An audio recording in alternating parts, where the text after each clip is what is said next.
आप क्या कहेंगे कुलदीप राठौर जी को लेकर के? मुझे लगता है कि ठियोग के विकास में उनका 1% का योगदान भी नहीं, अगर है तो वो गिनाए पर्टिकुलर के ये स्कीम और इस स्थान पर हुई है। हाँ जी, शायद ये जब ऑफिस जाते, एक तो बहुत कम ऑफिस जाते हैं, इन्होंने पुरानी फाइल शायद नहीं पढ़ी है कि इस क्षेत्र में जिन जो योजनाएं ये गिना रहे हैं, ये सारी योजनाएं कांग्रेस गवर्नमेंट के टाइम में शुरू हो चुकी थी। देखिए, पहले तो मुझे इस बात का खेद है कि इस चर्चा में वो लोग भाग ले रहे हैं जिनको बिल्कुल भी जानकारी नहीं है। मैं पूछना चाहता हूं कि 11 से 34 करोड़ का प्रोजेक्ट जब यहाँ भारतीय जनता पार्टी की सरकार आई थी, उस प्रोसेसिंग प्लांट का स्थान तक तय नहीं हुआ था। इनको जानकारी नहीं है, शायद ये उस टाइम ठियोग में नहीं रहते थे। आप क्या कहेंगे कुलदीप राठौर जी को लेकर के? देखिए, कुल मिला के किसी कैंडिडेट के बारे में व्यक्तिगत टिप्पणी नहीं करूंगा और कैंडिडेट के प्रोफाइल को जनता जानती है, लेकिन मुझे लगता है कि ठियोग के विकास में उनका 1% का योगदान भी नहीं, अगर है तो वो गिनाए पर्टिकुलर के ये स्कीम और इस स्थान पर हुई है। हाँ जी, सर कह रहे हैं 1% भी योगदान नहीं। किस बारे में?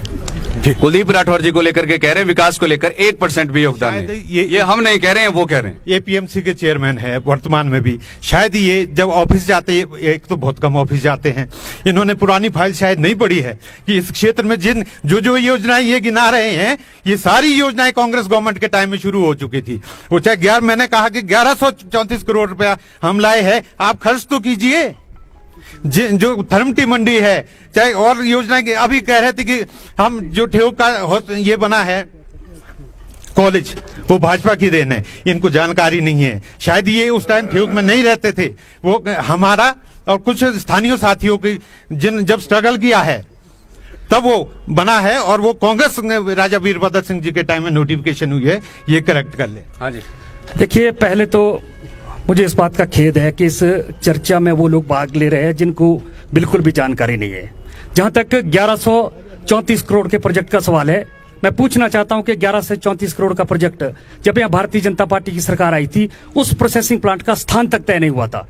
जब मैं भारतीय जनता पार्टी की सरकार आई, मैं चेयरमैन बना, हमने एपीएमसी से एनओसी दिया, उसके बाद जो है वो प्रोसेसिंग प्लांट बना। अदरवाइज वो 1134 करोड़ पराड़ा में खर्चा जाना था, कहाँ खर्चा जाना था, इसका कोई अता पता नहीं था। दूसरा, मैं इनकी जानकारी को करेक्ट करना चाहता हूं कि 60 करोड़ रुपए का सीएस स्टोर, थर्मटी की मंडी, शिलारू की मंडी और ये जो हमारी यहाँ ठियोग में मंडी हुई है, एक भी पैसा उस 1134 करोड़ में नहीं है। ये मार्केट बोर्ड का, एपीएमसी का, हिमाचल प्रदेश का, वर्तमान सरकार के पैसे 1134 करोड़ में, इन मंडियों में एक भी पैसा नहीं है। इस जानकारी को करेक्ट करें।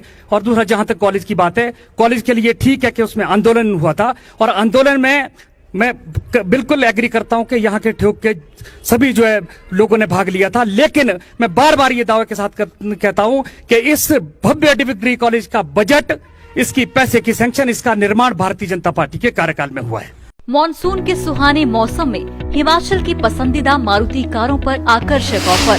चुनिए नई ब्रीजा, डिजायर, स्विफ्ट, ऑल्टो या फिर वैगनआर। गोयल मोटर्स के जिला शिमला, सोलन, सिरमौर और किन्नौर के हर कोने में सेल्स और सर्विस का विशाल नेटवर्क। आपके घर द्वार पर सुविधाएं। मारुति सुजुकी की गाड़ियों की बुकिंग के लिए संपर्क करें 9317000172 पर।